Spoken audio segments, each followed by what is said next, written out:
अस्सलाम वालेकुम। पैकेज पाकिस्तान से मैं हूं वक़ास बिन ज़ुबैर और आज है मेरे साथ Mohammad Usman Khan, founder of Sherdil IT institute. Usman कैसे हैं आप? अल्हम्दुलिल्लाह। अच्छा उस्मान साहब, आज का हमारा जो मेन टॉपिक है जो हमने अपने ऑडियंस को बताना है वो बताना है कि basically career in cloud and DevOps. तो बेसिकली आजकल क्लाउड के ऊपर बहुत ज़्यादा लोग फोकस कर रहे हैं, हमारा जो यूथ है उसको बहुत ज़्यादा चीज़ों के ऊपर सर्च कर रहे हैं और दे वांट टू नो कि how to learn the cloud. और डेफिनेटली क्लाउड के अंदर डिफरेंट चीज़ें हैं, डेवऑप्स भी क्लाउड का पार्ट है। क्योंकि एक टाइम था कि जब सबसे पहले हम सिर्फ और सिर्फ जब आईटी में आते थे तो हम सोचते थे कि आइदर हम डेवलपमेंट साइड पे जाएं, आइदर हम जो हैं वो नेटवर्किंग साइड के ऊपर जाएं। एक टाइम था CCNA, CCNP, इनका बहुत एक टाइम रहा है। नाउ वी कैन सी कि अब जो भी बंदा है वो they want to be a specialist of cloud engineer बनना चाहता है, क्लाउड आर्किटेक्ट बनना चाहता है। और क्लाउड के अंदर इवन जो एग्जिस्टिंग लोग हैं जो इवन नेटवर्क्स में थे, डेवलपमेंट में थे या वो अपने सर्वर एडमिनिस्ट्रेटर्स थे, they also moving towards cloud. क्योंकि अब जो एग्जिस्टिंग है and future that is cloud. तो अब इससे रिलेटेड बेसिकली पहले आप थोड़ा सा अपना हमें बताएं, अपने हमारे ऑडियंस को क्या कि आप क्या चीज़ें कर रहे हैं, ठीक है, और ताकि फिर हम उसके बाद नेक्स्ट हम मूव ऑन होते हैं टूवर्ड्स अपने our subject. Thank you Waqas, सबसे पहले आपके टाइम देने का। मेरा नाम मोहम्मद उस्मान ख़ान है and I am the founder of Sherdil IT academy. और हम लोग बेसिकली मल्टी क्लाउड की ट्रेनिंग AWS हो गया, गूगल हो गया, एज़्योर, अलीबाबा, हुआवे, इनकी ट्रेनिंग देते हैं। I am the official Alibaba cloud trainer for south east Asia. तो इट मीन्स कि आप जितने भी हमारे पास क्लाउड प्रोवाइडर्स हैं, और जो मैं अगर बात करूँ टॉप टॉप देखें टॉप की बात कर रहा हूँ, जो गार्टनर रेटिंग के अंदर टॉप 3-4 के ऊपर आते हैं, जिसमें हमारे पास माइक्रोसॉफ्ट क्लाउड एज़्योर है, हमारे पास गूगल क्लाउड है, हमारे पास अमेज़ॉन है, हमारे पास अलीबाबा है। तो बेसिकली ये 4 मेन क्लाउड है। अदरवाइज तो हमारे पास IBM का क्लाउड भी है, ऑरेकल क्लाउड है, टेंसेंट है, बिल्कुल। और इसके अलावा जो अगर सिर्फ स्पेसिफिक डोमेन में देखें तो दे आर बिग मार्केट। तो अच्छा, तो इट मीन्स कि आप ये सारे क्लाउड्स के अंदर प्रोवाइड करें। तो अच्छा, ये जो आप ट्रेनिंग दे रहे हैं ये ट्रेनिंग है या आपके पास कोई इंस्टीट्यूट है जहाँ हम ट्रेनिंग आप लोग हम लोग ने अपना मॉडल जो रखा था आई स्टार्टेड बैक 2017। ठीक है, मैंने AWS पढ़ाना शुरू किया था। उस वक्त पाकिस्तान में कोई नहीं पढ़ाता था AWS, बहुत सारे लोगों को नाम भी नहीं पता था, इंडस्ट्री में काम हो रहा था बट प्रॉपर ट्रेनिंग से अवेयरनेस नहीं थी कहीं। तो मैंने 4 साल US में काम किया है, वहाँ से मुझे बहुत कुछ मिला है सीखने को और उसको, एंड देन वहीं से मैंने अपने आप को भी ट्रांसफॉर्म किया है AWS के ऊपर। अच्छा, तो अब मुझे ये बताएं कि लेट्स अज्यूम अभी हम डिस्कस करते हैं पहले उन लोगों के लिए जो अभी फ्रेश ग्रेजुएट हैं, they want to start their career in cloud. तो व्हाट यू विल प्रेफर? क्योंकि अब अगर हम क्लाउड के ऊपर आते हैं, क्योंकि मैं खुद मेरा बैकग्राउंड जो है वो क्लाउड का है, तो आई नो इट के हम क्लाउड में जब आते हैं तो वी हैव डिफरेंट पाथ। अगर हम जाते हैं साइबर सिक्योरिटी का भी पाथ है, हमारे पास सर्वर साइड का पाथ है, डेवलपमेंट में जाते हैं तो डेफिनेटली डेवऑप्स एक है, उसके ऊपर हमारे है। इसके अलावा क्लाउड डेवलपमेंट एक अलग एक है। फिर अगर हम जाते हैं क्लाउड होस्टिंग साइड, वो एक अलग चीज़ है। इवन अब मैं कोई भी चीज़ देखता हूँ, हर डोमेन जो है वो क्लाउड के ऊपर रन हो रहा है due to the high availability, scalability and security, reliability. तो दीज आर द फैक्टर्स। तो आप क्या समझते हैं कि अगर हम इन कैटेगरीज को देखें तो जो फ्रेश ग्रेजुएट है उसको किस डायरेक्शन के अंदर मूव होना चाहिए? ठीक है, सबसे पहले जो बिल्कुल बेसिक चीज़ है वो है कि हमें अंडरस्टैंड करना है कि क्लाउड और क्लाउड कंप्यूटिंग में क्या फ़र्क है। ओके, क्लाउड कंप्यूटिंग बेसिकली वो एक सिंपल वर्चुअल मशीन जो आप किसी प्रोवाइडर के पास चला रहे हैं, मैं क्लाउड का लफ्ज़ यूज़ नहीं कर रहा, किसी प्रोवाइडर के पास चला रहे हैं जिनके अपने फिजिकल डाटा सेंटर एग्जिस्ट करते हैं। पाकिस्तान में तो नहीं है, पाकिस्तान में वर्ल्ड है। तो आप रिमोटली जब उस सर्वर्स को चलाते हैं, उनकी कंप्यूटेशन को यूज़ करते हैं, उनके प्रोसेसर्स, उनकी रैम्स को, ये वो प्रोसेसर रैम है जो हम क्लास 9 से पढ़ते आ रहे हैं, तो उसका तो इंट्रोडक्शन की ज़रूरत है। तो जो उनकी प्रोसेसिंग कैपेसिटी रैम यूज़ कर रहे हैं, जो आप अपने सिस्टम पर यूज़ नहीं करें, वो प्रोसेस या वो तरीका जो है वो क्लाउड कंप्यूटिंग कहलाता है। अब आते हैं क्लाउड की तरफ। क्लाउड के अंदर मल्टीपल सर्विसेज एड ऑन होती है। क्लाउड इज़ अ बज़वर्ड जिसके अंदर मल्टीपल सर्विसेज एड ऑन होती है। पब्लिक क्लाउड है, पब्लिक क्लाउड की बात कर रही है। इवन कि अगर आप प्राइवेट क्लाउड भी बना रहे हो यूजिंग क्या नाम है आपका, हाइपर भी है, नहीं हाइपर भी वगैरह तो वर्चुअलाइजेशन के लिए आ रहे हैं। ये इनके थ्रू आप हाइपर तो आप अपना वर्चुअल एनवायरनमेंट क्रिएट करते हैं, दैट इज आल्सो। तो जो मार्केट में दो नाम आते हैं सबसे ज़्यादा, वो आते हैं ओपन स्टैक का और अपाची क्लाउड स्टैक का। ये वो होते हैं जो आप अपने प्राइवेट क्लाउड में यूज़ करते हैं और इसी को पब्लिक करते हैं। और कस्टमाइज आप कर सकते हैं, तो आप लिनक्स के थ्रू डिफरेंट वेरिएंट के थ्रू आप कर सकते हैं। मौजूद है। मैं उसकी तरफ बाद में आता हूँ कि क्या क्या पढ़ना चाहिए। पहले मैं एक बेसिक कॉन्सेप्ट कर दूँ ताकि लोगों के लिए, जो हमारे व्यूअर्स हैं उनके लिए समझना आसान हो जाए।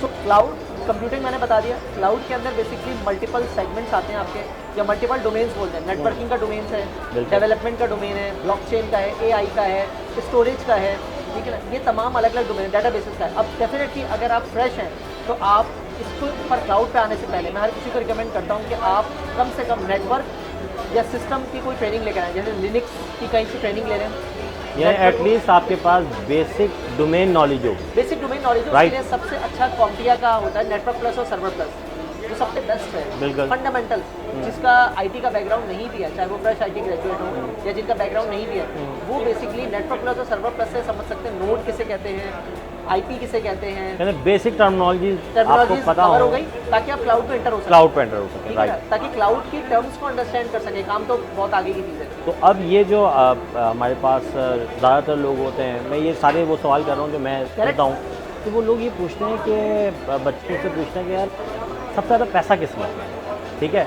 तो ये मेरे ख्याल से मैं तो पैसा तो मैं, if you are the expert of that domain, this is very important. क्योंकि मैं अगर देखता हूँ तो मैंने नेटवर्क के अंदर भी ऐसे लोगों को देखा है, क्लाउड नेटवर्क के अंदर बहुत ह्यूज अमाउंट जो है वो अर्न कर रहे हैं, ठीक है।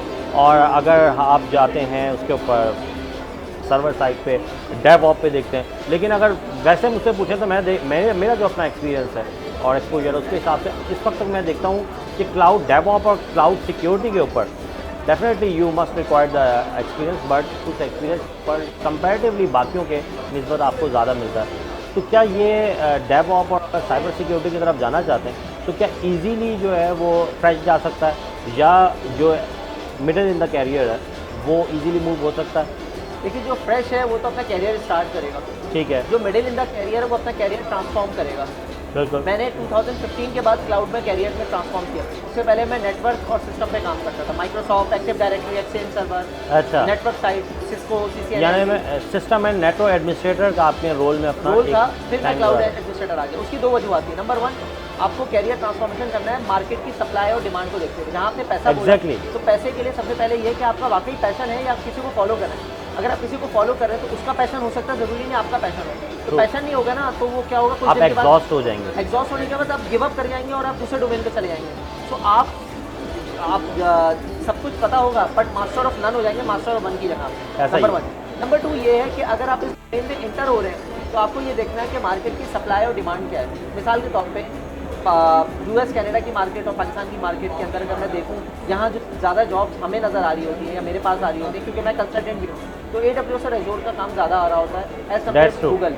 अगर आप गार्डनर पे भी देखें तो गूगल की जो परसेंटेज है वो शायद थोड़ी सी कम है, AWS एज़ोर की ज़्यादा है। ज़्यादातर मैं एग्जैक्टली आप सही कह रहे हैं, मैंने भी डिफरेंट प्लेटफॉर्म्स के ऊपर देखा तो इनकी सबसे ज़्यादा डिमांड है।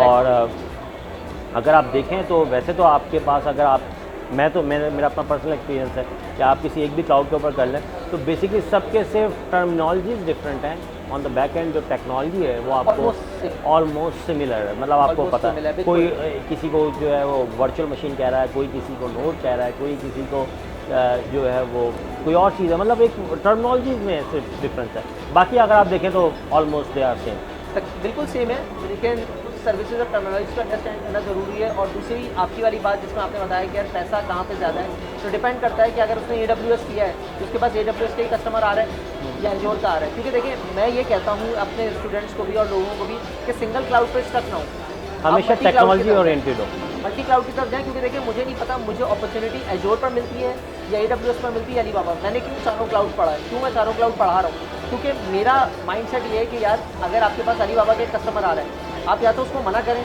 आप सर्विस नहीं देते, या उसकी चीज़ सीखे उसको दिखा दें विद इन द डोमेन, ठीक है। तो हमने चारों क्लाउड सीखा, उसमें हमें टाइम लगा। और जो भी अपना कैरियर स्टार्ट करता है उसको रिकमेंड करते हैं कि 4 चीज़ें ज़रूर पड़े अगर जल्दी इस मार्केट में कवर करना है। ये हमने काफ़ी सीखने के बाद और काफ़ी तजर्बे के बाद। और वो क्या 4 चीज़ है? Number 1 AWS, number 2 DevOps, number 3 Linux और नंबर 4 आपका टेराफॉर्म। अच्छा, जब आप अभी आप कह रहे हैं कि हम क्लाउड स्पेसिफिक ना हो, तो फिर आप AWS पे पहले कैसे लेकर आ रहे हैं? और सेकंड मेरा क्वेश्चन है कि DevOps से रिलेटेड, जब आप DevOps की बात करें, DevOps तो सबके अंदर है, अच्छा मैं आपको बताता तो आप मतलब हम क्यों सिर्फ AWS पे जाएं और DevOps तो फिर टेक्नोलॉजी वो तो देखिए DevOps ना इट्स अ कल्चर, मेथोडोलॉजी है बेसिकली।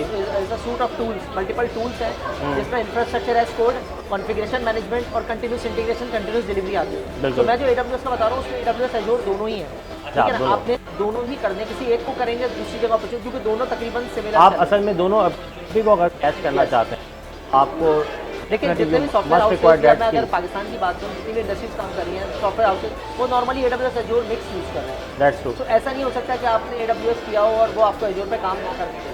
आपने सीखना पड़ेगा, एट जाना पड़ेगा, वरना अपॉर्चुनिटी लूज हो जाएगी। मैं बात कर रहा हूँ फ्रेश के लिए या जो अपने कैरियर ट्रांसफर करें, नंबर 1। नंबर 2, लिनक्स में इसलिए कह रहा हूँ क्योंकि आप जब क्लाउड इंफ्रास्ट्रक्चर प्रोविजन करेंगे उस पर चलाएंगे क्या, विंडोज़ या लिनक्स। विंडोज़ का एनवायरनमेंट भी अपनी जगह है, बट विंडोज़ मेजोरिटी हम लोग को आती है। हम जो चीज़ वीक होती है हमारी वो लिनक्स अच्छी है, लिनक्स पार्ट होता है। अगर लिनक्स इंजीनियर पहले से आप हैं एज अ ट्रेडिशनल एनवायरनमेंट में सिस्टम जनरेटर है, आपके लिए बहुत आसान है क्लाउड में ऊपर। अगर नहीं है तो लिनक्स सीखें, क्योंकि आगे आने वाला दौर या जो इंडस्ट्रीज़ हैं वो अपने इंफ्रास्ट्रक्चर को लिनक्स पर रखती है, क्योंकि लाइसेंस नहीं होता, कॉस्ट कम होती है, तो लोगों को कॉस्ट भी क्लाउड पे कम करनी होती है। तीसरी चीज़ डेवऑप्स। डेवऑप्स में हम इसलिए बोल रहे हैं क्योंकि डेवऑप्स के अंदर आता है Kubernetes, Docker containers, Docker Kubernetes पर one of the hottest topic है माइक्रो सर्विसेज के लिए। तो वो चलेगा कहाँ पे, लोग डेवऑप्स क्लाउड पे चलाएंगे। तो क्लाउड का इंफ्रास्ट्रक्चर, डेवऑप्स की सर्विसेज, कुबरनेटिस, जेनकिंस की और जो ऑपरेटिंग सिस्टम में लिनक्स का, जब तीनों मर्ज होंगे तो आपकी जॉब सिक्योर होगी। सो हम बात करते हैं जॉब रोल और जॉब फंक्शन की। जॉब रोल होता है क्लाउड इंजीनियर या डेवऑप्स इंजीनियर। जॉब फंक्शन की बात करें तो एक JD होती है, आपको लिनक्स आना चाहिए, क्लाउड आना चाहिए, कुबरनेटिस, वो चारों चीज़ें आप एक्सपेक्ट नहीं कर सकते एक कोर्स के अंदर। आपसे डाइवर्सिफाइड करना है अपने आप को, लेकिन उसके लिए 3 से 4 चीज़ें चाहिए: पैशन, कंसिस्टेंसी, लॉयल्टी और आपका जो डेडिकेशन है। उसकी वजह ये लोग गिव अप कर देते हैं। लोग कहते हैं मुझे 2 महीने में 1 लाख रुपए कमाने हैं, पॉसिबल नहीं, पॉसिबल नहीं है, क्योंकि ये वो टेक्नोलॉजी है जिसके ऊपर आपको कई घंटे लगाने पड़ते हैं, ठीक है ना, अपने कैरियर को चेंज करने के लिए। मेरे पास कई सक्सेस स्टोरीज मौजूद है, मैंने तकरीबन 1500 लोगों को पढ़ाया है 19 ममालिक में अब तक, ठीक है ना। तो मेरे पास कई सक्सेस स्टोरीज मौजूद है। कई लोग आते हैं हमारे पास कि सर आपकी वजह से हमने कैरियर। अच्छा, अगर इसमें हम देखें, आपने माशाल्लाह इतना वास्ट एक्सपीरियंस है कि आपने 1500 स्टूडेंट्स को ट्रेन किया on cloud, on different platform और टेक्नोलॉजी। तो आप मुझे ये बताएं कि इस सिनेरियो में आपने क्या देखा कि जो लोग फेल हुए उनकी क्या रीजंस थी, मेन क्या रीजंस थी, अगर हमको टॉप रीजंस को बताएं। अच्छा, मैं आपको टू बी वेरी ऑनेस्ट बताऊं, आप एग्जाम के अगर फेल होने की बात कर रहे हैं, मैं एग्जाम की बात नहीं कर रहा। मैं देखें, कैरियर पॉइंट ऑफ व्यू मैं थोड़ा डिफरेंट, मैं इस वक्त एग्ज़ाम रेटिंग इनसे मुझे कोई लेना नहीं। मुझे ये है कि जो स्टूडेंट्स हैं या जो भी एंटरप्रेन्योर्स हैं या जो फ्रीलांसर्स हैं, आजकल स्पेशली हम लोग फ्रीलांसिंग की बात करते हैं, तो वो अगर अपने कैरियर में जा रहे हैं और वो आपके पास आ रहे हैं या कहीं भी जा रहे हैं ऑनलाइन किसी प्लेटफॉर्म पर अगर ट्रेनिंग ले रहे हैं और वो फेल हो जाते हैं, यानी फेल होने का मतलब ये है कि वो सक्सेस नहीं मिल पाती उनको जो वो डिज़र्व करते हैं, ठीक है। वो किस तरह से होती है ये समझना चाह रहा हूँ। आपने कहा ना 1500 स्टूडेंट्स, आप 1500 स्टूडेंट में सारे तो सक्सेस नहीं हुए, definitely you have a few success stories. तो जो रेस्ट ऑफ द स्टूडेंट्स हैं जो उसमें सक्सेस नहीं पाए, कि आपको क्या टॉप 3 रीजन रखते हैं? नंबर 1, वो किसी को देख कर आए थे।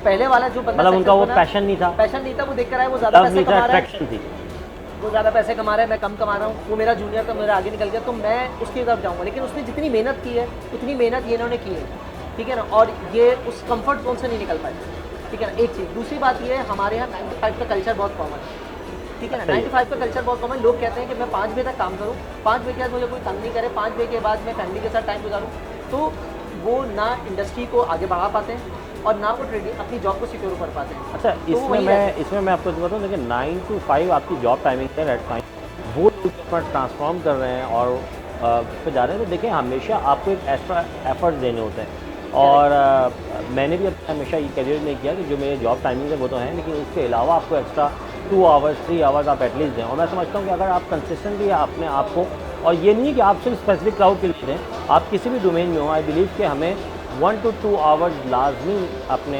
ग्रोथ के लिए देना चाहिए, न्यू लर्निंग करनी चाहिए, न्यू टेक्नोलॉजी के ऊपर रीडिंग करनी चाहिए, ताकि हमें चीज़ों को पता चले। तो आप समझते हैं ये रीज़न। अच्छा, और क्या ऐसी रीज़न थी जो लोग सक्सेस स्टोरीज हुई, उनमें क्या चीज़ कॉमन थी? उनमें थी कंसिस्टेंसी, नंबर 1, उन्होंने गिव अप नहीं किया। मेरे पास 1 से 2 स्टूडेंट हैं जिन्होंने हमारी वीडियो से पढ़ा, उनके पास टाइम नहीं था, वो मिडिल ईस्ट में थे। अब यकीन नहीं करेंगे, वो बंदा 3 साल हो गए, 3 साल में उसने हमसे 11 कोर्सेज किए और उसने ट्रांसफॉर्म कर लिया अपने आप को। वो बाकायदा लिंक्डइन पे हमें बताता था कि सर आज मैंने ये कंप्लीट कर लिया, मुझे 2 महीने 3 महीने लगे। उसके पास अनफॉर्चुनेटली आपको पता सैटरडे संडे वहाँ होता है, हमारी क्लासेस में क्लैश आते हैं, तो कई स्टूडेंट्स नहीं कर पा रहे होते अपने टाइम और उसकी वजह से। वो हमसे वीडियोज़ देखने के बाद खुद से पढ़ते हैं और हमसे सवालात करते हैं, इसको कहते हैं सेल्फ पेस मॉडल। लेकिन उसमें भी उनकी डेडिकेशन थी, तो उसमें कई लोग सक्सेसफुल हुए। नंबर 2 जो सक्सेसफुल हुए उनका एक प्रॉपर विजन था कि उन्होंने जाना कहाँ। उन्होंने 3 महीने AWS पढ़ना है, 3 महीने डॉकर पढ़ना है, 3 महीने कुबरनेटिस पढ़ना है। उसके अलावा वो हर चीज़ को लिंक्डइन पे शेयर करते थे। हमारे एक और प्रॉब्लम भी है, अगर आपके पास स्किल है ना, आप उसको दिखाते नहीं है, क्योंकि देखिए हमारा एक प्रेजेंटेशन का प्रेजेंस बहुत है, जो दिखता है वो बिकता है। अब मैं हमारा जो सेलिंग एरिया है वो है लिंक्डइन। हम अपनी स्किल को दिखाएंगे तो रिक्रूटर आएगा, हम दिखाएंगे तो कंपनीज आएंगी, कंपनी हमसे पूछेंगी कि ये काम कर सकते हैं नहीं कर सकते। इसी तरीके से तो आप जब तक वहाँ अपने आप को सेल नहीं करेंगे, अपनी स्किल बताएंगे नहीं लोगों को। हमारी सीरीज आज आप उठा लें, सीरीज पे क्या लिखा होता है, घर का पता, फादर का नाम, NIC नंबर। जो असल देखने की चीज़ जो हमारा रिक्रूटर या कंपनी मांगती है, आपकी स्किल सेट कहाँ है, कितने प्रोजेक्ट्स किए, क्या क्या इशू रिजॉल्व किए, नहीं होते सीरीज, हमें सीरीज बनाना नहीं आती। ये वो इशूज़ होते हैं जिसकी वजह से हमें प्रॉब्लम्स होती है। तो ये इन यानी ऐसे भी लोग हैं जिनके पास टैलेंट है, जिनके पास नॉलेज है, बट उनको जिनके जो प्रेजेंटेशन स्किल्स हैं वो नहीं है, और प्रेजेंटेशन स्किल्स ना होने की वजह से चैलेंज ये होता है कि वो बहुत सारी अपॉर्चुनिटीज़ मिस कर देते हैं, राइट। अच्छा, अब हम हमारे जो लास्ट हम टॉपिक जिसको हम डिस्कस करेंगे वो टॉपिक ये है कि जो क्लाउड है इसकी अपॉर्चुनिटीज़ क्या हैं। अच्छा, आगे बढ़ने से पहले मैं एक पॉइंट और ऐड करूँगा, मुझसे मिस हो गया था। अक्सर लोग सक्सेसफुल ना होने की एक और रीज़न भी है कि बहुत सारे लोगों को जुनून होता है एग्ज़ाम पास करने का, ठीक है ना। तो मेरी अपनी ज़बान में दो कैटेगरी मैंने बनाई है। एक वो जो दम से रट्टा मार के पास करते हैं, लोगों को दिखाते हैं, बट वो काम नहीं कर सकते। कल को हम उनको टास्क देंगे ना तो वो फेल हो जाएंगे क्योंकि उन्होंने रट्टा मारा। एक वो होते हैं जो क्वालिफाइड होते हैं, तो हमने सर्टिफाइड और क्वालिफाइड होता है। इंडस्ट्री में क्वालिफाइड लोग चलते हैं, सर्टिफाइड नहीं चल पाते क्योंकि काम नहीं आता। एटलीस्ट उस प्लेटफॉर्म पर पहुंच जाएंगे, लेकिन आप इंटरव्यू में फेल हो जाएंगे। और अगर आपको इंटरव्यू में सक्सेसफुल होगा at the time of practical, certification का मतलब है सनद। इसका मतलब है कि आपने ये इंफ्रास्ट्रक्चर आर्किटेक्ट लेवल की की है, इसका मतलब you can design the architect, but आप आर्किटेक्ट की बेसिक भी नहीं जानते और आपने सवालात को रट के किया है। So how could you know कि आप उसके इंफ्रास्ट्रक्चर को देंगे, और वो कंपनी आपको इंफ्रास्ट्रक्चर क्यों देगी बनाने के लिए जब उनको पता है कि आप इंटरव्यू के लिए। ये भी रीज़न है कि हम सर्टिफिकेशन जमा करने में लगे हैं, हमारी जेब से पैसा लग रहा है। मैं स्टूडेंट को समझाता हूँ कि अगर आप 2 सर्टिफिकेशन कर रहे हैं $300 की, कम से कम उसको ROI पे निकालो, रिटर्न ऑन इन्वेस्टमेंट। आप फ्रीलांसिंग करें, आप कहीं जॉब करें और देखें कि 6 महीने मेरे पैसे रिकवर हुए या नहीं हुए। ये मेरी थॉट है। बिल्कुल बिल्कुल एग्जैक्टली। अच्छा, अब हम उस पर डिस्कस करते हैं कि जो अपॉर्चुनिटीज़ हैं क्लाउड स्किल सेट की, वो अपॉर्चुनिटीज़ क्या हैं कि जो लोग क्लाउड के कैरियर में आए हैं उनके पास क्या क्या अपॉर्चुनिटीज़ हैं। जैसे हमारे पास फ्रीलांसिंग प्लेटफॉर्म्स हैं, ठीक है। I think the best thing is the freelancing platform. और अगर मैं उसके ऊपर देखता हूँ तो मैंने भी, मुझे याद है मैं लास्ट वीक देखा ना, वो सरप्राइज़ कि मैंने कुछ क्लाउड जो स्किल सेट हैं उनके लोगों की जो मैंने profile second that is around $1 million, मतलब दैट इज़ ह्यूज अमाउंट। आप इवन एक्सपेक्ट भी नहीं कर सकते कि आप ये चीज़ें सब कुछ अर्न कर सकते हैं। डेफिनेटली 1 million उसने 1 year में नहीं किया था, लेकिन 2-3 years में किया था। लेकिन अगर मैं उनको 3 years की भी जर्नी देखूँ, लेकिन जो कॉमन मुझे नज़र आई है, इवन पाकिस्तान बेस्ड IDs जिनका स्किल सेट है, मैंने उनको $70,000 अर्न करते हुए देखा है। ऐसे ही है, मेरे स्टूडेंट्स हैं, मैं उनके नाम डिस्क्लोज नहीं करूँगा, लेकिन मेरा इस वक्त जो हाई पेड स्टूडेंट इस वक्त जो अर्न कर रहा है वो 14 लाख रुपये अर्न कर रहा है मंथली का। फ्रीलांसिंग नहीं, वो जॉब कर रहा प्रॉपर। और मेरे एवरेज स्टूडेंट जो अच्छे निकले हैं वो 2 लाख रुपए से लेके 10 लाख रुपए तक अर्न कर रहे हैं। अच्छा, अगर इसका मतलब ये है कि सबसे जो मिनिमम हम देखते हैं क्लाउड स्किल्स के ऊपर जो रिसोर्स अर्न कर सकता है that is around 2 lakh, right. मैं आपको एक जानना बताता हूँ, अगर आप IT बैकग्राउंड के नहीं है, आप BCom या BA इस तरफ के और बिल्कुल ही डायरेक्ट शुरू कर रहे हैं क्लाउड, तो 1-1.5 साल के अंदर आप 50-60,000 से स्टार्ट कर सकते हैं। And then within the 3 years मैंने ऐसे स्टूडेंट देखे जो 3-3 लाख रुपए पे खड़े हैं। अच्छा, अगर हम बात करें specifically to the IT domain के IT ग्रेजुएट्स हैं and then they move towards cloud, ठीक है, और क्लाउड के ऊपर कितना 1 year के बाद वो किस लेवल पे खड़े हुए हैं if they have definitely a good skill set. IT background का एक प्रॉब्लम ये है कि हमारे जितने भी रेगुलेशन इदारे हैं पाकिस्तान के जो एजुकेशन सेक्टर को लीड करते हैं, उन्होंने क्लाउड और डेवऑप्स की कोई भी चीज़ करिकुलम में ऐड नहीं की। एज ऑफ नाउ नहीं है। नहीं, मैं कह रहा हूँ कि हम लोगों को स्किल सेट सीख लिया तो वो 2 साल के अंदर अंदर इंशाल्लाह ताला हमारे पास जो पास निकले हैं, जो IT ग्रेजुएट्स आए हैं, जिनको हमने अपनी कंपनी में इंटर्नशिप दी, हमने उनको 1-1 साल में तैयार किया, वो 1-1 साल में लाख 1.25 लाख रुपए पे चले गए। लेकिन उसके अंदर हमने यही कैरियर अपनाया, हम उनको टास्क देते हैं, हम उनको मुख्तलिफ सिनेरियोज कस्टमर के देते हैं, कस्टमर के प्रोजेक्ट्स में इंगेज करते हैं, तो उनको भी कहीं ना कहीं इंगेज होना पड़ेगा एक बार। सेकेंडली उनको अपर का फाइबर पे प्रोफाइल्स बनानी पड़ेंगी ताकि वो फ्रीलांसिंग की तरफ भी आ सकें, और जब तक वो खुद से प्रोजेक्ट्स नहीं लेंगे छोटे छोटे वो आगे नहीं चल सकते। And the third thing is कि इसके अंदर इनको जो है वो माइंडसेट बनाना है कि फ्यूचर में एम्प्लॉयमेंट की तरफ जाना है या अपना बिजनेस स्टार्ट करना है। Then they should start the part time, जिसके अंदर उनकी सैलरी उतनी हो जाए जितनी कि वो प्रोजेक्ट से निकालें। वंस वो प्रोजेक्ट से उतनी अर्निंग शुरू कर दें रिकरिंग, तो वो अपनी जॉब छोड़ें, पार्ट टाइम पे आएँ, and then they should start their own business. तो हम स्टूडेंट्स को इंकरेज करते हैं कि आपके पास स्किल्स है, टैलेंट है, आप अपना बिजनेस खुद करें, चाहे छोटा ही क्यों ना हो। बिल्कुल। और आई थिंक ये हमने आज बहुत अच्छी डिस्कशन की है, और इस डिस्कशन से जो कंक्लूड हुआ है वो यही हुआ है कि देखें आपके पास बहुत सारी अपॉर्चुनिटीज़ हैं। असल चीज़ ये है कि आप डेडिकेटेड हों अपने प्रोफेशन को लेके, आप जो चीज़ कर रहे हैं, अगर आपने क्लाउड के ऊपर आना है तो क्लाउड के अंदर बहुत सी अपॉर्चुनिटीज़ है। और ये बिल्कुल सही कह रहे हैं कि मैंने खुद देखा है फ्रीलांसिंग प्लेटफॉर्म पे, क्योंकि मेरा खुद अपना बैकग्राउंड जो है क्लाउड से रिलेटेड है। मैं आपको कहूँ कि अगर आप बहुत इजीली अर्न करना चाहें तो it's very easy to earn $1000 per month. It's very very easy. और आप असल चीज़ ये है कि चाहे आप किसी भी इंस्टीट्यूट के पास जाएँ, चाहे आप ऑनलाइन टूल्स के पास जाएँ, फ्री बहुत कंटेंट है अवेलेबल, फ्री टूल्स बहुत अवेलेबल है जहाँ से आप लर्न कर सकते हैं। असल चीज़ ये है कि जो इन्होंने भी मेंशन की कि आपकी पैशन होना चाहिए, आपकी डेडिकेशन होना चाहिए, और आप कंसिस्टेंट होने चाहिए। ये नहीं कि आपने थोड़ा सा काम किया और उसके बाद आप लर्निंग करने लगे, फिर आप छोड़कर किसी और काम में लग गए। तो अगर आप ये चीज़ करते हैं, I think this is the future, कि फ्यूचर के अंदर क्लाउड ही जो है वो हमारे लिए बहुत इम्पॉर्टेंट होगा। स्पेशली अगर हम बात करते हैं आईटी की, इवन अगर आप किसी भी बिज़नेस को उठा के देखें, किसी न्यू स्टार्टअप को भी उठा के देखें, तो अब वो ट्रेडिशनल सर्वर्स या ट्रेडिशनल टेक्नोलॉजी के ऊपर नहीं काम कर रहे, they always using the cloud. So I think ये बहुत अच्छी अपॉर्चुनिटी है आप लोगों के लिए, और आई होप कि ये सेशन जो है वो आप लोगों के लिए बहुत यूज़फुल हुआ होगा। Thank you.